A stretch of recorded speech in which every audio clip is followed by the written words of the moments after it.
ಹೋಗಿನ ಹೋದ ಬಳಿಕೆ ಪ್ರಶಸ್ತಿಗಳನ್ನು ಕೊಡತಕ್ಕಂಥ ಸಂಪ್ರದಾಯಗಳು ಬಂದ. ಅದು ಅನಿಷ್ಟ ಪದ್ಧತಿ. ಪ್ರಶಸ್ತಿಗಳನ್ನ ಇದ್ದಾಗಿ ಪ್ರಶಸ್ತಿಗಳನ್ನ ಕೊಟ್ಟು ಗೌರವಿಸುವುದು ಕೆಲಸ. ಆ ಕೆಲಸವನ್ನ ನಮ್ಮ ಶರಣಗೌಡ ಪಾಟೀಲ್ ತಮ್ಮ ತಂದೆಯವರ ಹೆಸರ ಮೇಲೆ, ಸುಭಾಷ್ ಚಂದ್ರ ಪಾಟೀಲ್ ಹೆಸರ ಮೇಲೆ ಇವತ್ತು ಅಪ್ಪವರಿಗೆ ಬಂಗಾರದ ಪದಕದೊಂದಿಗೆ ಇವತ್ತು ಗೌರವಿಸಿದ್ದಾರೆ. ನಿಜವಾಗಿ ಅವರ ಕುಟುಂಬಕ್ಕೆ ಸರ್ವ ಆಶೀರ್ವಾದ, ಶರಣರ ಆಶೀರ್ವಾದ ಆಗ್ತಾ ಇದೆ. ಶರಣಗೌಡ ಪಾಟೀಲ್ ಒಬ್ಬ ಸಾಹಿತಿ, ಚಿಂತಕ ಮತ್ತು ವಾರ ಪತ್ರಿಕೆಯನ್ನು ತೆಗಿತಾ ಇದ್ದ. ಈ ಪತ್ರಿಕೆಯವರಿಗೆ ಕೆಲವೊಂದು ಪತ್ರಿಕೆಗಳು ಬಂದು ಅಂದ್ರೆ ಜುಲಾನ್ ಗೋಲಿ ಬಂದಂಗ್ ಬರ್ತಾವ. ಕೆಲವೊಂದು ಪತ್ರಿಕೆಗಳು ನಾವು ಕೈ ತೊಳ್ಕೊಂಡು ಮುಟ್ಟಬೇಕು ಅಂತ ಪತ್ರಿಕೆ ತೆಗಿತಾ ಇದ್ದ. ಇನ್ನು ಕೆಲವೊಂದು ಪತ್ರಿಕೆ ಮುಟ್ಟಿ ಕೈ ತೊಳ್ಕೋಬೇಕು ಅಂತ ಪತ್ರಿಕೆಗಳು ನಮ್ಮಲ್ಲಿ ಕಾಣ್ತಾ ಇತ್ತು. ಆದರೆ ಸುಭಾಷ್ ಚಂದ್ರ ಪಾಟೀಲ್, ಶರಣಗೌಡ ಪಾಟೀಲ್ ಇಡೀ ಇಂದಾನ ತಂದೆಗೆ ತಂದಿರುವ ಕಾಲಿಲ್ಲ, ತಾಯಿಗೆ ತಾಯಿ ಎನ್ನುವ ಕಾಲಿಲ್ಲ. ಬಹಳ ಮಂದಿ IAS IPS ಅಧಿಕಾರಿಗಳು ಅನಾಥಾಶ್ರಮ ಬಿಟ್ಟರು. ನಾನು ನಿನ್ನೆ ಬೆಂಗಳೂರಲ್ಲಿ ಇದ್ದೆ, ಒಂದು ಅನಾಥಾಶ್ರಮಕ್ಕೆ ಹೋಗಿದ್ದೆ. ನಮ್ಮ ಮಕ್ಕಳೆಲ್ಲ ಬಹಳ ಚಲೋ ಇಟ್ಟ, ನನಗೆ ತಿಂಗಳ 50,000 ರೂಪಾಯಿ ಕೊಡ್ತಾರೆ, ಇಲ್ಲಿ ಅನಾಥಾಶ್ರಮಕ್ಕೆ ಇಟ್ಟಾರೆ. ಅಂದ್ರೆ ಇವತ್ತು ತಾಯಿ ತಂದೆಗೆ ಅವರು ಕಲಿಸಿ, ಉಳಿಸಿ, ತಿನಿಸಿ, ಬೆಳೆಸಿ, ಪಾಲನೆ ಜೋಪಾನ ಮಾಡಿ, ವಿದ್ಯಾ ಕಲಿಸಿ, IAS IPS KS ಅನ್ನು ಮುಗಿಸಿ ಅಂತವರು ಇವತ್ತು ನೀವು ನೋಡ್ರಿ ಹೊಸದಾಗಿ ಅಧಿಕಾರಿಗಳು ಬೆಂಗಳೂರಲ್ಲಿ ಒಂದು ಆಶ್ರಮದ ಅಲ್ಲಿ IAS IPS ತಾಯಿ ತಂದಿನಿ ಅದ, ಅವರಿಗೆಲ್ಲ ಫೆಸಿಲಿಟಿ ಅದ. ಫೆಸಿಲಿಟಿ ಇದ್ದರೂ ಕೂಡ ಮಕ್ಕಳ ಹಂಬಲ ಅವ್ರಿಗೆ ಮೇಲೆ ಇರ್ತದ. ತಂದೆ ತಾಯಿಗೆ ಮಕ್ಕಳನ್ನು ನೋಡಬೇಕು, ಮೊಮ್ಮಕ್ಕಳನ್ನು ತಗೋಬೇಕು ಭಾವನೆ ಇರ್ತದೆ. ಆ ಕಾಲ ಇವತ್ತು ವಿಷಮಯ ಗಳಿಗೆ ಅಂದ್ರೆ ಇಂತಹ ಪರಿಸ್ಥಿತಿಗಳು ಬಂದಾವ.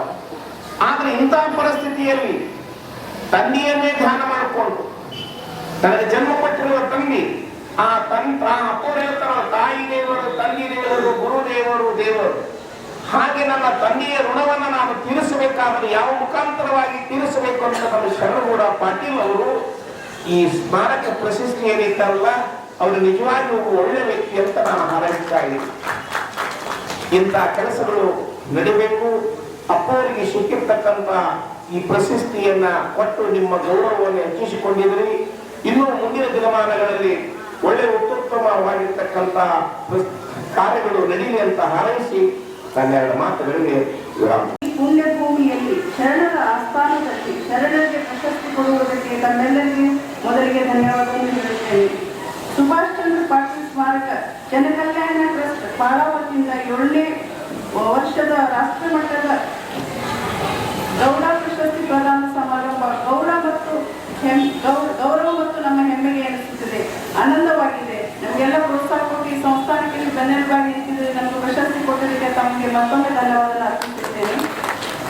ಪೂಜ್ಯರಾದ ನಿಮ್ಮ ಅಪ್ಪಾಜಿಯವರು ಅಂದರೆ ನನ್ನ ಯಜಮಾನಿಗೆ ಪ್ರಶಸ್ತಿ ಕೊಟ್ಟು ಪ್ರೋತ್ಸಾಹಿಸಿದಿರಿ. ನಿಮ್ಮೆಲ್ಲರ ಭಕ್ತಿ ವಿಶ್ವಾಸ ತೋರಿಸಿದಿರಿ, ನನ್ನ ಯಜಮಾನಿಗೆ ಹುರಿದುಂಬಿಸಿದಿರಿ. ನಿಮ್ಮೆಲ್ಲರ ಶುಭ ಹಾರೈಕೆಯಿಂದ ನಿಮ್ಮ ಅಪ್ಪಾಜಿಯವರು ಶತಾಯುಷಿಗಳಾಗಲಿ, ಶರಣಬಸವೇಶ್ವರ ಇನ್ನೂ ಹೆಚ್ಚಿನ ಶಕ್ತಿ ಗಮನಿಸಿದೆ ಅವರಿಗೆ ಅಂತ ಹೇಳಿ ನಾನು ಶರಣರಲ್ಲಿ ಬೆಳ್ಕೊಳ್ಳುತ್ತೇನೆ.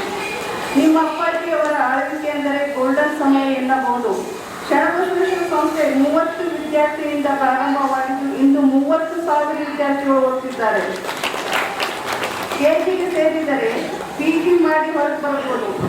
ಶರಣಬಸವ ವಿಶ್ವವಿದ್ಯಾಲಯ ನಿಮ್ಮ ಅಪ್ಪಾಜಿಯ ಕೈ ಹಿಡಿಯಾಗಿದೆ. ಗುಣಮಟ್ಟದ ಶಿಕ್ಷಣಕ್ಕೆ ಒತ್ತು ಕೊಟ್ಟಿದ್ದಾರೆ. ಈ ಸಂಸ್ಥೆಯಲ್ಲಿ ಸಾವಿರಾರು ವಿದ್ಯಾರ್ಥಿಗಳು ಡಾಕ್ಟರ್, ಇಂಜಿನಿಯರ್, ಆಫೀಸರ್ ಆಗಿದ್ದಾರೆ. ಎಲ್ಲ ಕ್ಷೇತ್ರದಲ್ಲಿ ತಮ್ಮ ಕಾರ್ಯಕ್ಷಮತೆಯನ್ನು ಯೋಗದಾನವನ್ನು ಕೊಟ್ಟಿದ್ದಾರೆ ಈ ಸಮಾಜಕ್ಕೆ, ಕರ್ನಾಟಕಕ್ಕೆ ಮತ್ತು ಭಾರತದಲ್ಲಿ. ಕಲ್ಯಾಣ ಕರ್ನಾಟಕದ ಈ ಕಲ್ಲಿನ ನಾಡನ್ನು ಎಜುಕೇಶನ್ ಆನ್ ಮಾಡಿದ್ದು ನಿಮ್ಮ ಅಪ್ಪಾಜಿಗಳನ್ನು ಹೇಳಲು ನನಗೆ ಹೆಮ್ಮೆ ಆಗುತ್ತದೆ. ಅನ್ನದಾಸೋಹ, ಜ್ಞಾನದಾಸೋಹ ಎರಡನ್ನೂ ಬೆಳೆಸಿಕೊಂಡು ನಿರಂತರವಾಗಿ ಮುಂದುವರಿಸಿಕೊಂಡು ಹೊರಟಿದ್ದಾರೆ ನಿಮ್ಮ ಅಪ್ಪಾಜಿಯವರು. ಅನ್ನದಾಸೋಹ ಅಂದರೆ ಅನ್ನದಾಸೋಹ ಮಹಾಮನೆಯ ಮಹಾದಾಸೋಹ ಮನೆಯಲ್ಲಿ ಇವತ್ತು ಸುಮಾರಾಗಿ ತಿಂಗಳಿಗೆ 3 ಲಕ್ಷದಿಂದ 4 ಲಕ್ಷ ಜನರು ಅನ್ನದಾಸೋಹ ನಡೀತಾ ಇದೆ. ಇದೊಂದು ಪ್ರೌಢವೇ ಅನ್ನಬಹುದು. ನಾವು ಸಿರಿಕೆಯಲ್ಲಿ 300 ದನಗಳ ಗೋಶಾಲೆಯನ್ನು ಮಾಡಿದ್ದಾರೆ. ಶರಣಬಸವೇಶ್ವರ ಕಾಮಧೇನು ಗೋ ಎಂದು ಹೆಸರಿಟ್ಟಿದ್ದಾರೆ. ಮಾಡಿದ್ದಾರೆ. ಸಾವಿರಾರು ತೆಂಗಿನ ಗಿಡ ಸಸಿ ನೆಟ್ಟಿದ್ದಾರೆ, ಸಾವಿರಾರು ಗಿಡಗಳನ್ನು ನೆಟ್ಟಿದ್ದಾರೆ. ದೊಡ್ಡಪ್ಪ ಅಪ್ಪ ಕಲ್ಪವೃಕ್ಷ ಎಂದು ಹೆಸರಿಟ್ಟು ತೋಟದ ಹೆಸರು ಮಾಡಿದ್ದಾರೆ ಸಿಂದಗಿಯಲ್ಲಿ. ಸರ್ವತೋಮುಖ ಅಭಿವೃದ್ಧಿ ಮಾಡಿರುವ ನಿಮ್ಮ ಅಪ್ಪಾಜಿಗೆ ಪ್ರಶಸ್ತಿ ಕೊಟ್ಟು ಪ್ರೋತ್ಸಾಹಿಸಿರುವ ಸುಭಾಷ್ ಚಂದ್ರ ಪಾಟೀಲ್ ಸ್ಮಾರಕ ಜನಕಲ್ಯಾಣ ಟ್ರಸ್ಟಿನ ಅಧ್ಯಕ್ಷರಾದ ಮಾನ್ಯ ಶರಣಗೌಡ ಪಾಟೀಲ್ ಅಣ್ಣವರಿಗೂ ಅಣ್ಣವರಿಗೂ ಪ್ರತಿಯೊಬ್ಬ ಸದಸ್ಯರಿಗೂ ಮತ್ತು ಸಂಗ್ರಹಿಸಿ ಎಲ್ಲರಿಗೂ ನನ್ನ ಕಡೆ ಮತ್ತೊಮ್ಮೆ ಧನ್ಯವಾದ ಅರ್ಪಿಸುತ್ತೇನೆ. ಮತ್ತು ಇದೇ ರೀತಿ ಗೌಡ ಪ್ರಶಸ್ತಿಯನ್ನು ಸ್ವೀಕರಿಸಿರುವ ಸಹೋದರಿ ಶ್ರೀಮತಿ ಸುವರ್ಣ ಚಕ್ರಬಳ್ಳಿ ಮತ್ತು ಸಹೋದರಾದ ಧರ್ಮಣ್ಣ ಗನ್ನಿ ಅವರಿಗೂ ಅಭಿನಂದನೆ ಸಲ್ಲಿಸುತ್ತೇನೆ. ಎಲ್ಲರಿಗೂ ಧನ್ಯವಾದ ಅರ್ಪಿಸುತ್ತೇನೆ. ಪಾಟೀಲ್ ಸ್ಮಾರಕ ಸಂಸ್ಥೆ ಅವರಿಗೆ ತುಂಬ ಧನ್ಯವಾದ ಹೇಳಿ ನನ್ನ ಮಾತು ಮುಗಿಸ್ತೇನೆ. Thank you. ಎಲ್ಲರಿಗೂ ಮನವೊಲಿಸಿ ಮತ್ತು ಗುಲ್ಬರ್ಗ ಯೂನಿವರ್ಸಿಟಿಯನ್ನು ಸ್ಥಾಪನೆ ಮಾಡಿದ್ರು ಅಪ್ಪಾಜಿಯವರು. ಗುಲ್ಬರ್ಗ ಯೂನಿವರ್ಸಿಟಿಯಿಂದ ನಮ್ಮ ಕಲ್ಯಾಣ ಕರ್ನಾಟಕದಲ್ಲಿ ಅದರ ಶಿಕ್ಷಣ ಸಂಸ್ಥೆ PG ಕೋರ್ಸ್ಗಳಿಂದ ಪ್ರಾರಂಭ ಜಾಸ್ತಿ ಆದವು. ಅದರ ನಂತರ ತಮ್ಮದೇ ಆದ ಸ್ವಂತ ಅಪ್ಪಾಜಿಯವರು ಶರಣ ಹೆಸರಿನ ಮೇಲೆ ಒಂದು ವಿಶ್ವವಿದ್ಯಾಲಯ ಮಾಡಬೇಕಂತ ಕನಸಿತ್ತು. ಅದನ್ನು ಕೂಡ ಅಪ್ಪಾಜಿಯವರು ಮಾಡಿದ್ದಾರೆ. ನಮ್ಮ ಸಂಸ್ಥೆ ಗುಣಾತ್ಮಕ ಶಿಕ್ಷಣದ ಜೊತೆಗೆ ಅವರಿಗೆ ಸಂಸ್ಕಾರವನ್ನು ಕೊಡ್ತಾ ಇದ್ದಾರೆ. ನಾನು ಇವತ್ತು ಕಮಿಷನರ್, ನಮ್ಮದು ಎಜುಕೇಶನ್ ಕಮಿಷನರ್ ಬಂದಿದ್ರು ಸಾಹೇಬರು. ಇವತ್ತು ಸೋಮವಾರದಂತೆ ಬಂದಿದ್ರು. ಹಾಗೆ ಮೇಲೆ ಬಂದು ಪ್ರಸಾದ್ ಹೋದಾಗ ಅವರಂದ್ರು ಅವರು ಡಾಕ್ಟರ್ ಇದ್ದ ಅವರು MBBS ನಮ್ಮ BMC ಬೆಂಗಳೂರಲ್ಲಿ ಮಾಡಿದ್ದಾರೆ ಅಂತ ಅವರು ಸ್ವತಃ ಹೇಳಿದ್ರು, ಗುಲ್ಬರ್ಗದಿಂದ ನಿಮ್ಮ ಸಂಸ್ಥೆಯಿಂದ ಮಿನಿಮಮ್ 15ರಿಂದ 20 ಮಕ್ಕಳು MBBS ಹೋಗ್ತಾ ಬಂದಿದ್ದಾರೆ ಅಂದ್ರೆ ದೊಡ್ಡ ಕೊಡುಗೆ ಅಂತ ಹೇಳಿದ್ರು ಅವರು. ಯಾಕಂದ್ರೆ ಒಂದೇ ಸ್ಕೂಲಿನಿಂದ ಅದರ top of the medical education ಅಲ್ಲಿ ಅಂದ್ರೆ BMC ನಮ್ಮ ಕರ್ನಾಟಕದಲ್ಲಿ best top best medical college ಅಂದ್ರೆ BMC ನಿಮ್ಮ SBR ಮಕ್ಕಳು ಇರ್ತಾರೆ ಅಂದ್ರೆ ಅದು ಬಹಳ ಆಶ್ಚರ್ಯ ಪಡುವಂತ ಅಂತ ಹೇಳಿದಾಗ ಅವ್ರಿಗೆ ಅದೇ ಹೇಳಿದೆ ನಾನು. ಈ ಭಾಗಕ್ಕೆ ಕೊಡುಗೆ ಕೊಟ್ಟಿದ್ದು ಅಪ್ಪಾಜಿಯವರು ಎಜುಕೇಶನ್ ಹಬ್ಬ. ಈಗ ಅವ್ರದಿಂದಲೇ ಎಜುಕೇಶನ್ ಹಬ್ಬ ಆಗಿದೆ ಅಂತ ಸಂದರ್ಭದಲ್ಲಿ ಹೇಳೋಕೆ ನಮ್ಗೆ ಬಹಳ ಹೆಮ್ಮೆ ಅನಿಸುತ್ತೆ. ಯಾಕಂದ್ರೆ 2 ಲಕ್ಷ ಜನರು ಕಲಬುರಗಿಯಲ್ಲಿ ಓದ್ತಾ ಇದ್ದಾರೆ. ನಾವು ಒಂದು ಸಮಯ ಇತ್ತು ಧಾರವಾಡ ಅಥವಾ ಬೇರೆ ಕಡೆ ಹೋಗ್ಬೇಕಾಗ್ತಿತ್ತು. ಅವರೇ ಈ ಭಾಗಕ್ಕೆ ಬಂದು ಎಜುಕೇಶನ್ ಮಾಡುವಂತ ಪರಿಸ್ಥಿತಿ ಮಾಡಿದ್ದಾರೆ ಅಪ್ಪಾಜಿಯವರು. ಇದು ಅಪ್ಪಾಜಿಯವರ ಕೊಡುಗೆಗೆ ಮನಗಟ್ಟಿ ನಮ್ಮ ಚಂದ್ರಸಪ್ಪ ಪಾಳವರು ಗೌಡ ಪ್ರಶಸ್ತಿಯನ್ನು ಅವ್ರ ತಂದೆ ಹೆಸರಿನ ಮೇಲೆ ಮಾಡಿದ್ದಾರೆ. ಅವರಿಗೆ ನಮ್ಮ ಸಂಸ್ಥೆ ಪರವಾಗಿ ಮತ್ತು ಅಪ್ಪಾಜಿಯವರೆಲ್ಲ ನಮ್ಮ ವಿಶ್ವ ಸಂಘದ ಪರವಾಗಿ ಅವರಿಗೆ ಹೃದಯಪೂರ್ವಕವಾಗಿ ಧನ್ಯವಾದ ಹೇಳ್ತೇವೆ. ನಾವು ಇದು ರಾಷ್ಟ್ರ ಮಟ್ಟದ ದೊಡ್ಡ ಕೊಡುಗೆ ಇದು ಅದು ಅಪ್ಪಾಜಿಯವರಿಗೆ ಕೊಟ್ಟಿದ್ದಾರೆ. ಅದನ್ನು ಮತ್ತೊಮ್ಮೆ ನಿಮ್ಗೆಲ್ಲರಿಗೂ ಧನ್ಯವಾದ ಹೇಳುತ್ತಾ ನಮ್ಮ 2 ಮಾತು ಮುಗಿಸ್ತೀನಿ. ಜೈ ಹಿಂದ್ ಜೈ ಕರ್ನಾಟಕ. ಅವರಿಗೆ ಶರಣಗೌಡ ಪಾಟೀಲ್ರು ಏನು ಕೊಡ್ತಾ ಇದ್ದಾರೆ ಬಹಳ ಒಂದು ಹೆಮ್ಮೆಯ ವಿಷಯ. ಹಾಗೂ ಈ ಗೌಡ ಪ್ರಶಸ್ತಿ ಶರಣಬಸಪ್ಪ ಅಪ್ಪಾಜಿಯವರಿಗೆ ಮೊದಲೇ ಪಡೆಯಬೇಕಾಗಿತ್ತು, ಬಹಳ ದಿವಸ ಮೊದಲೇ. ಆದರೂ ಕೂಡ ಶರಣಗೌಡ ಪಾಟೀಲ್ರು ಇವತ್ತು ಗೌಡ ಪ್ರಶಸ್ತಿ ಅಪ್ಪವರಿಗೆ ಕೊಟ್ಟರು ಅಂದ್ರೆ ಬಹಳ ಒಂದು ಹೆಮ್ಮೆ ಅನಿಸ್ತದೆ ನಮ್ಗೆ ಎಲ್ಲರಿಗೂ, ಗುಲ್ಬರ್ಗ ಜನತೆಗೆ ಹಾಗೂ ಎಲ್ಲ ನಮ್ಮ ಹೈದರಾಬಾದ್ ಕರ್ನಾಟಕ ಜನತೆಗೆ. ಶರಣಗೌಡ ಪಾಟೀಲ್ರು ಯಾವುದೇ ಕೆಲಸ ಮಾಡ್ತಾರೆ ಅಂದ್ರೆ ಬಹಳ ಅಚ್ಚುಕಟ್ಟಾಗಿ ಬಹಳ ಭಕ್ತಿಪೂರ್ವಕವಾಗಿ ಅವರೊಂದು ಕಾರ್ಯಕ್ರಮ ನಿರ್ವಹಿಸ್ತಾರೆ, ಯಾವುದೇ ಕೆಲಸಗಳು ಮಾಡಲಿ. ಹಾಗೂ ಅಪ್ಪವರಿಗೆ ಈ ಗೌಡ ಪ್ರಶಸ್ತಿ ಅವ್ವರಿಗೆ ಹಾಗೂ ಅಪ್ಪವರಿಗೆ ಅವರಿಗೆ ಒಪ್ಪಿಸಿ ಈ ಗೌಡ ಪ್ರಶಸ್ತಿ ಕೊಟ್ಟಿದ್ದು ಬಹಳ ಒಳ್ಳೆಯ ಒಂದು ಸಂಸ್ಕಾರ ಹಾಗೂ ಒಳ್ಳೆ ಒಂದು ವಿಚಾರ ಅವರು. ಹಾಗೂ ಶರಣಬಸವೇಶ್ವರ ದೇವಸ್ಥಾನ ಹಾಗೂ ಶರಣಬಸವೇಶ್ವರ ಆಶೀರ್ವಾದ ಎಲ್ಲ ನಮ್ಮ ಇಡೀ ಗುಲ್ಬರ್ಗ ಜನತೆಗೆ ಹಾಗೂ ಇಡೀ ಹೈದರಾಬಾದ್ ಕರ್ನಾಟಕ ಜನತೆ ಹಾಗೂ ಇಡೀ ನಾಡಿನಾದ್ಯಂತ ಜನರಿಗೆ ಒಂದು ಶರಣಬಸವೇಶ್ವರ ಆಶೀರ್ವಾದ ಎಲ್ಲರೂ ಒಂದು ಶಾಂತಿ ನೆಮ್ಮದಿಯಿಂದ ನಾವೆಲ್ಲರೂ ಬದುಕ್ತಾ ಇದ್ದೇವೆ. ಹಾಗೂ ಏನು ಶರಣಬಸವೇಶ್ವರ ಸಂಸ್ಥಾನದ ವತಿಯಿಂದ ನಮ್ಮೆಲ್ಲರೂ ಗುಲ್ಬರ್ಗ ಜಿಲ್ಲೆ ಜನತೆಗೆ ಶಿಕ್ಷಣನೂ ಶರಣಬಸವೇಶ್ವರ ಸಂಸ್ಥೆಯಲ್ಲಿ ನಮ್ಗೆಲ್ಲರಿಗೂ ಸಿಕ್ಕಿದೆ. ನನಗೂ ಹಾಗೂ ಎಲ್ಲರಿಗೂ ತಮಗೆಲ್ಲರಿಗೂ ಶಿಕ್ಷಣ ಅಂದ್ರೆ ಶರಣಬಸವೇಶ್ವರ ಸಂಸ್ಥಾನದಿಂದ ಶಿಕ್ಷಣ ಹಾಗೂ ಸಂಸ್ಕಾರನೂ ಶರಣಬಸವೇಶ್ವರ ಒಂದು ಸಂಸ್ಥಾನದಿಂದ ನಮ್ಮೆಲ್ಲರಿಗೂ ಸಿಕ್ಕಿದೆ. ಅದು ನಾವೆಲ್ಲರೂ ಒಂದು ಹೆಮ್ಮೆ ಪಡುವ ವಿಷಯ. ಇವತ್ತಿನ ದಿನ ಶರಣಬಸವೇಶ್ವರ ದೇವಸ್ಥಾನದಲ್ಲಿ ಯಾವುದೇ ಒಂದು ಹಬ್ಬ ಆಯ್ತು, ಒಂದು ಸೋಮವಾರ ಆಯ್ತು, ಯಾವುದೇ ಒಂದು ಕಾರ್ಯಕ್ರಮ ಇವತ್ತು ಹೊಸ ವರ್ಷ ಅದಪ್ಪ ಅಂತಂದ್ರೆ ಇವತ್ತಿನ ದಿನ ಒಂದು ಶರಣಬಸವೇಶ್ವರ ದೇವಸ್ಥಾನದಲ್ಲಿ ನಿಲ್ಲಲಿಕ್ಕೆ ಜಾಗ ಇಲ್ಲ. ಅಷ್ಟು ಒಂದು ಜನಸಂಖ್ಯೆ ಒಂದು ಗುಲ್ಬರ್ಗ ಶರಣಬಸವೇಶ್ವರ ದೇವಸ್ಥಾನದಲ್ಲಿ ಇದೆ. ಹಾಗೂ ಏನು ಒಂದು ಭಕ್ತಿಪೂರ್ವಕವಾಗಿ ಶರಣಬಸವೇಶ್ವರ ದೇವಸ್ಥಾನ ಆಶೀರ್ವಾದ ಪಡೆದ್ರ ನಾವೆಲ್ಲರೂ ನೆಮ್ಮದಿ ಬದುಕು ಸಾಕ್ತೀವಿ ನಾವು. ಹಾಗೂ ಏನು ಒಂದು ಶರಣಬಸವೇಶ್ವರ ಅಪ್ಪ ಅವರ ಒಂದು ಸಂಸ್ಥಾನ ಶಿಕ್ಷಣ ಕ್ರಾಂತಿ, ಶಿಕ್ಷಣದ ಒಂದು ನಮ್ಮ ಜಿಲ್ಲೆಗೆ ಹಾಗೂ ಇಡೀ ಹೈದರಾಬಾದ್ ಕರ್ನಾಟಕ ಇಡೀ ನಮ್ಮ ಎಲ್ಲರಿಗೂ ಒಂದು ಶಿಕ್ಷಣ ಬಹಳ ಅಪಾರವಾದಂತಹ ದೊಡ್ಡ ಕೊಡುಗೆ. ಅವ್ರೇನು ಶಿಕ್ಷಣ ನಮಗೆಲ್ಲರಿಗೆ ಕೊಟ್ಟಿದ್ದಾರೆ, ದೊಡ್ಡ ಕೊಡುಗೆ ಅದು, ಅಪಾರ ಒಂದು ದೊಡ್ಡ ಕೊಡುಗೆ ಅವರು ಕೊಟ್ಟಿದ್ದು. ಶಿಕ್ಷಣ ಹಾಗೂ ಸಂಸ್ಕಾರ ಎರಡೂ ಇದೇ ಸಂಸ್ಥೆಯಿಂದ ಹಾಗೂ ಶರಣಬಸವೇಶ್ವರ ದೇವಸ್ಥಾನದಿಂದ ನಮಗ ಒಂದು ಸಂಸ್ಥೆಯಲ್ಲಿ ಸಿಕ್ಕಿದೆ ಆಶೀರ್ವಾದ. ಹಾಗೂ ಏನು ಗೌಡ ಪ್ರಶಸ್ತಿ ಅಪ್ಪರಿಗೆ ಸಿಕ್ಕಿದೆ, ಆ ಗೌಡ ಪ್ರಶಸ್ತಿ ಅವರಿಂದ ಗೌಡ ಪ್ರಶಸ್ತಿಗೆ ಹೆಚ್ಚಿನ ಒಂದು ಘನತೆ ಬರ್ತದ. ಆ ಗೌಡ ಪ್ರಶಸ್ತಿಗೆ ಅಪ್ಪವ್ರಿಂದ ಹೆಚ್ಚಿಗೆ ಒಂದು ಘನತೆ ಬರ್ತದ. ನಮಗೆಲ್ಲರಿಗೂ ಒಂದು ಹೆಮ್ಮೆ ಇದು ಗುಲ್ಬರ್ಗ ನಗರದವರಿಗೆ. ಹಾಗೂ ತಾಯಿಯವರಾದ ದಕ್ಷಿಣೆಯವರನ್ನು ಕೂಡ ಬೆಳಗ್ಗೆಯಿಂದ ಸಾಯಂಕಾಲದವರೆಗೆ ಇಡೀ ಎಲ್ಲಾ ನಮ್ಮ ಗುಲ್ಬರ್ಗ ಜನತೆಯವರಿಗೆ ಎಲ್ಲರಿಗೆ ಒಂದು ಆಶೀರ್ವಾದ ಮೂಲಕ ಒಳ್ಳೆಯ ಒಂದು ಶಾಂತಿ ನೆಮ್ಮದಿ ಕೊಡುವಂತ ಒಂದು ಆಶೀರ್ವಾದ ದಾಕ್ಷಿಣ್ಯವರು ನಮ್ಗೆಲ್ಲರಿಗೂ ಕೊಡ್ತಾರೆ ಅವರು. ಅದಕ್ಕೆ ಇದೊಂದು ದೊಡ್ಡ ಸಂಸ್ಥೆ, ಇದು ಬಹಳ ಒಂದು ಹೆಮ್ಮರವಾಗಿ ಬೆಳೆದಂತ ಸಂಸ್ಥೆ. ಅವರು ಶರಣಬಸಪ್ಪ ಅಪ್ಪವರು ಹಾಗೂ ದಾಕ್ಷಿಣ್ಯವರು ಅವರ ಒಂದು ಆಶೀರ್ವಾದ ಮೂಲಕ ಇಡೀ ನಮ್ಮ ಗುಲ್ಬರ್ಗ ಜನತೆ ಒಂದು ಹೆಚ್ಚಿನ ಶಕ್ತಿಯುತವಾಗಿ ಹೆಚ್ಚಿನ ಅವರ ಆಶೀರ್ವಾದದಿಂದ ಎಲ್ಲರೂ ನಾವು ನೆಮ್ಮದಿಯಿಂದ ಬಾಳುತ್ತೀವಿ. ಮುಂದೂ ಕೂಡ ಒಂದು ಶರಣಬಸವೇಶ್ವರ ಆಶೀರ್ವಾದ ಹಾಗೂ ಶರಣಬಸಪ್ಪ ಅಪ್ಪವರ ಆಶೀರ್ವಾದ, ದಾಕ್ಷಿಣ್ಯ ಅವರ ಆಶೀರ್ವಾದ ಮೂಲಕ ಒಂದು ನಾವು ಬಹಳ ಶಕ್ತಿಯುತವಾಗಿ ಒಂದು ಬದುಕಿದ್ದೇವೆ. ಹಾಗೂ ಏನು ಇಡೀ ಒಂದು ಸುಮಾರು 24 ಗಂಟೆ ಸುಮಾರು ದಿನನಿತ್ಯ ಬೆಳಗಾದರ ಒಂದು ದಾಸೋಹ ಹಾಗೂ ಒಂದು ಒಳ್ಳೆಯ ಶಿಕ್ಷಣ ಸಂಸ್ಕಾರ ನಮ್ಮ ಗುಲ್ಬರ್ಗ ಒಂದು ಶರಣಬಸವೇಶ್ವರ ಸಂಸ್ಥಾನದಲ್ಲಿ ಇದೆ. ಇದೇ ತರ ಮುಂದುವರಿಸಿಕೊಂಡು ಹೋಗ್ತೀವಿ ಅಂತ ಚಿರಂಜೀವಿ ದೊಡ್ಡಪ್ಪ ಅಪ್ಪರು ಹೇಳಿದ್ರು. ಬಹಳ ಒಂದು ಒಳ್ಳೆ ಇದ್ರ ಮೇಲೆ ಬರ್ತದೆ. ಎಂತ ಒಂದು ದೊಡ್ಡ ಸಂಸ್ಕಾರ ಇದು. ಒಂದು ಎಲ್ಲರಿಗೂ ನಾವು ಇವತ್ತು ಚಿರಂಜೀವಿ ಅಪ್ಪ ಅವರು ದೊಡ್ಡಪ್ಪ ಅವರು ಮಾತಾಡಪ್ಪ ನಮ್ಗೆಲ್ಲರಿಗೂ ಒಂದು ಹೆಮ್ಮೆ ಆಗ್ತದೆ ನಮಗ. ಇಂಥ ಒಂದು ಸಂಸ್ಕಾರ ಶರಣಬಸಪ್ಪ ಅಪ್ಪ ದಕ್ಷಿಣ ಅವರು ಕೊಟ್ಟಿರ್ತಾರೆ.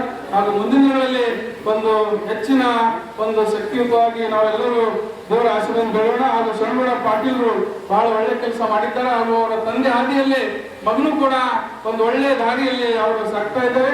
ಶರಣಗೌಡ ಪಾಟೀಲ್ ಹೆಂಗಪ್ಪ ಅಂದ್ರೆ ಕಲ್ಸಕ್ರಿ ಇದ್ದಂಗೆ ಗುಲ್ಬರ್ಗ ನಗರದಲ್ಲಿ. ಶರಣಗೌಡ ಪಾಟೀಲ್ ಬಹಳ ಅವರು ಎಲ್ಲರಿಗೂ ಬೇಕಾದಂತ ವ್ಯಕ್ತಿ. ಎಲ್ಲರಿಗೂ ಸರ್ವ ಸಮಾಜ, ಆ ಸಮಾಜ ಈ ಸಮಾಜ ಅಲ್ಲ, ಎಲ್ಲ ಸರ್ವ ಸಮಾಜಕ್ಕೆ ಬೇಕಾದಂತ ವ್ಯಕ್ತಿ ಶರಣಗೌಡ ಪಾಟೀಲ್. ಅವರೊಂದು ಕಲಸಕ್ರಿ ಇದ್ದಂಗ ಎಕಡೆ ಅದು ತಿಂದ್ರೂ ಸಕ್ರಿನೇ ಇರ್ತದೆ, ಆ ಟೈಪ್ ಶರಣಗೌಡ ಪಾಟೀಲ್ ಒಳ್ಳೆ ಒಂದು ವ್ಯಕ್ತಿ. ಹಾಗೂ ಈ ದೇವರ ಆಶೀರ್ವಾದ ಮೂಲಕ ಶರಣಗೌಡ ಪಾಟೀಲ್ಗೆ ಹೆಚ್ಚಿನ ಒಂದು ಆಯುಷ್ಯ ಆರೋಗ್ಯ ಸಂಪತ್ತು ಅವರ ಪರಿವಾರವರಿಗೆ ಹಾಗೂ ಅವರಿಗೆ ಅವರ ಮಕ್ಕಳಿಗೆ ಒಳ್ಳೆಯ ಒಂದು ಶಿಕ್ಷಣ ಸಂಸ್ಕಾರ ಈ ದೇವರ ಆಶೀರ್ವಾದ ಆಗಲಿ ಅಂತೇಳಿ ಇನ್ನೊಮ್ಮೆ ನಾನು ಶರಣಬಸಪ್ಪ ಅಪ್ಪವರಿಗೆ ಹಾಗೂ ದಕ್ಷಿಣ ಅವರಿಗೆ ವಂದಿಸಿ ಅವರ ಪಾದಕ್ಕೆ ನಮಸ್ಕರಿಸಿ ನಾನು ಅರ್ಪಿಸ್ತೇನೆ. ಛತ್ರಪತಿ ಅಂತ ಅಡ್ರೆಸ್ ಮಾಡ್ತಾರೆ. ಅವ್ರಿಗೆ ಛತ್ರಪತಿ ಯಾಕಂತಾರಂದ್ರೆ ಅವ್ರ ಹಿಂದ ಇಷ್ಟು ಲಕ್ಷಾಂತರ ವ್ಯಕ್ತಿಗಳಿಗೆ ಅವರು ರಕ್ಷಣೆ ಮಾಡುವವರಿಗೆ ಛತ್ರಪತಿ ಅಂತಾರೆ. ಹಂಗೆ ನಮ್ಮ ಕಲ್ಯಾಣ ಕರ್ನಾಟಕದ ಪೂರ ಕಲ್ಯಾಣ ಕರ್ನಾಟಕ ಛತ್ರಪತಿ ಯಾರಂದ್ರೆ ಅಪ್ಪಾಜಿ. ಇವತ್ತು ನೀವು ಇದು ಗುಲ್ಬರ್ಗ ಅಷ್ಟೇ ಅಲ್ಲ, ಇಲ್ಲಿ ಕಲ್ಯಾಣ ಕರ್ನಾಟಕದ ಯಾವುದೇ ಡಾಕ್ಟರ್ ಅಬೌಟ್ 90%, ನಾನು ವಿತ್ ಅಶ್ಯೂರೆನ್ಸ್ ಹೇಳ್ತಾ ಇದ್ದೀನಿ, ಅಬೌಟ್ 90% ಎಲ್ಲ ಡಾಕ್ಟರ್ಸು ಎಲ್ಲರೂ ಕಲ್ತಿದ್ದು ಇದೇ ಸಂಸ್ಥೆಯಿಂದ. ನಿಮ್ಗೆ ಯಾರೇ ನೀವು ಎಲ್ಲೇ ಡಾಕ್ಟರ್ ಹೋಗಿ ಹಾಸ್ಪಿಟಲ್ ಹೋಗ್ರಿ, ನಿಮ್ಗೆ ಯಾರು ನಿಮ್ ಕೈ ಕೊಟ್ಟು ಭೇಟಿ ಮಾಡ್ತಾರೆ, ನಿಮ್ಗೆ ಯಾರು ನಿಮ್ಗೆ ಚಿಕಿತ್ಸೆ ಮಾಡ್ತಾರೆ, ಅವರು ಈ ಕಾಲೇಜಿನಿಂದನೇ ಹೋಗಿದವರು. ಇಂಥ ಕೊಡುಗೆ ನಮ್ಮ ಅಪ್ಪಾಜಿ ಇದೆ ಇದೊಂದು ಈ ಸೊಸೈಟಿಗೆ. ಮತ್ತು ಈಗ ಇಂಜಿನಿಯರ್ಸ್ ಆಗಲಿ ಮತ್ತೆ ಈಗ ವಕೀಲರಾಗಲಿ ಎಲ್ಲರೂ ಎಸ್ಬಾಯ್ ಆಗ್ತಾರೆ ಆಕ್ಚುಲಿ ಹೊರಗೆ ಬಂದಿದ್ದವರು. ಅಪ್ಪ ಪರಿವಾರದಿಂದ ನಮ್ಮ ಸೊಸೈಟಿಗೆ ಎಂತೆಂಥ ಹೆಸರು ಕೊಟ್ಟಿದ್ದಾರೆ. ಪೂಜೆ ದೊಡ್ಡಪ್ಪ ಅಪ್ಪಾಜಿ, ಮತ್ತೆ ಪೂಜೆ ಶರಣಬಸಪ್ಪ ಅಪ್ಪಾಜಿ, ಪೂಜೆ ಲಿಂಗಕ್ಕೆ ಬಸವರಾಜಪ್ಪ ಅಪ್ಪಾಜಿ, ಮತ್ತೆ ಮುಂದೆ ಪೂಜೆ ಚಿರಂಜೀವಿ ದೊಡ್ಡಪ್ಪ ಅಪ್ಪಾಜಿ. ಒಂದೇ ಫ್ಯಾಮಿಲಿಯಿಂದ 100 years ಆಗಿದೆ ಟ್ರೆಡಿಷನ್. ಒಂದೇ ಫ್ಯಾಮಿಲಿಯಿಂದ ಎಷ್ಟು ಸ್ಟ್ರಾಂಗ್ ಆಶೀರ್ವಾದ ಇದೆ, ನೀವು ಜಸ್ಟ್ ಇಮ್ಯಾಜಿನ್ ಮಾಡಿ. ಒಂದೇ ಫ್ಯಾಮಿಲಿಯಿಂದ ಒಂದು ಇವತ್ತು ಈಗ ಅಪ್ಪಾಜಿ ಮುಂದೆ ಬರ್ತಾ ಇದ್ದಾಗ ಅಷ್ಟು ಮಂದಿ ಈಗ ಕೈ ಜೋಡಿಸ್ತಾರೆ. ಅಷ್ಟು ಮಂದಿ ನಾನು ಅದೇ ವಿಚಾರ ಮಾಡಿದೆ, ಇಷ್ಟು ಮಂದಿ ಅಪ್ಪಾಜಿ ಈಗ ನಮಸ್ಕಾರ ಯಾಕೆ ಮಾಡ್ತಾರೆ ಅಂತಂದು ಇದೊಂದು ವಿಚಾರ ಮಾಡಿ ನಾನು ಇದೊಂದು ವಿಚಾರ ಮಾಡಿದಾಗ ಅಂಬಾನಿ ಅಂದ್ರೆ ಈ ಮುಖೇಶ್ ಅಂಬಾನಿ ಅವರ ಫಾದರ್ ಶ್ರೀ ಲೇಟ್ ಧೀರುಭಾಯಿ ಅಂಬಾನಿ ಮತ್ತು ಅಮಿತಾಬ್ ಬಚ್ಚನ್ ಇದೊಂದು ಫಿಲ್ಮ್ ಆಕ್ಟರ್ ಇದೇನು ಅದಾರ ಅವ್ರ ನಡುವೆ ಒಂದು ಕನ್ವರ್ಸೇಷನ್ ಆಗಿತ್ತು. ಏನಂದ್ರೆ ಅಂಬಾನಿ ಅವ್ರು ಏನಂದ್ರೆ ಅಂದ್ರೆ ಈ ಲೋಕದಲ್ಲಿ ಇಬ್ಬರು ತರ ಇದೊಂದು ವ್ಯಕ್ತಿ ಇರ್ತಾರೆ, ಒಂದು ಕರ್ಮಯೋಗಿ ಮತ್ತು ಇನ್ನೊಂದು ಧರ್ಮಯೋಗಿ. ನಾನು ಕರ್ಮಯೋಗಿ ರಸ್ತೆಯಲ್ಲಿ ಹೋಗೋ ಮನುಷ್ಯ ಅಂತ. ಬಟ್ ಇಲ್ಲಿ ನೋಡಿದ್ರೆ ಅಪ್ಪಾಜಿ ಎರಡು ಮಾಡಿದ್ದಾರೆ. ಇವತ್ತು ಎಲ್ಲ ಭಕ್ತರು ಒಂದು ಕೈ ನಮಸ್ಕಾರ ಮಾಡೋದು ಒಂದು ಕರ್ಮದ, ಇನ್ನೊಂದು ಧರ್ಮದ. ಅದು ಇಂಥ ಕೊಡುಗೆ ಅಪ್ಪಾಜಿ ಅವರು ಈ ಸೊಸೈಟಿಗೆ ಇದು ಕೊಟ್ಟಿದ್ದಾರೆ.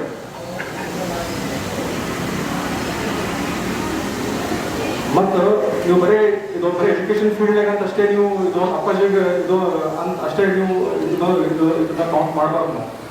ಅಪ್ಪಾಜಿ ಅವರು ಬರೆದಿದ್ದ ದಾಸೋಹ ಸೂತ್ರಗಳು ಅದು ಮಾಡಿದ್ದು ಧರ್ಮ ಮತ್ತು ಸತತ ದಿನ ಪೂಜಾ ಪರಂಪರೆ ಅದನ್ನು ಫಾಲೋ ಮಾಡಿದ್ದಾರೆ. ಪ್ಲಸ್ ಇಲ್ಲಿ ಮತ್ತು ಇದೊಂದು ಶಿಕ್ಷಣ ಸಂಸ್ಥೆನೂ ಮಾಡಿದ್ದಾರೆ.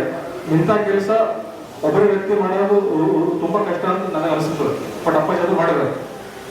ಈಗ ಮುಂದೆ ಈಗ ಈ ಫಂಕ್ಷನ್ ಸ್ಟಾರ್ಟ್ ಆಗೋದ್ರಿಂದ ಸ್ವಲ್ಪ ಒಂದು 5 ನಿಮಿಷ ಮೊದಲ ಚಿರಂಜೀವಿ ದೊಡ್ಡಪ್ಪ ಅಪ್ಪಾಜಿ ಅವ್ರು ಪಾದ ಪೂಜೆ ಮುಗಿಸ್ಕೊಂಡು ಇಲ್ಲಿ ಬರ್ತಾರೆ. ಈ ಪರಂಪರೆ ಇಷ್ಟಕ್ಕಿಂತಲ್ಲ ಮುಂದೆ ಹೋಗೋದಂತ ನಂದು ಇದೊಂದು ಆಶ್ವಾಸನೆ ಇದೆ. ಮತ್ತೆ ಅವ್ವಾಜಿ ಬಗ್ಗೆ ಅಂದ್ರೂ ನಿಮಗೇನು ಇಂಟ್ರೊಡಕ್ಷನ್ ಕೊಡೋಕೆ ಬೇಕಿಲ್ಲ. ಅವರು ನಮ್ಮ ಅಪ್ಪಾಜಿದು ಬ್ಯಾಕ್ಬೋನ್ ನಾನು ಕನ್ಸಿಡರ್ ಮಾಡ್ತೀನಿ. ಮತ್ತು ಕೋವಿಡ್ ಸಂದರ್ಭದಲ್ಲಿ ಅವ್ರ ಕೊಡುಗೆ ತಮ್ಗೆಲ್ಲರಿಗೆ ಇದು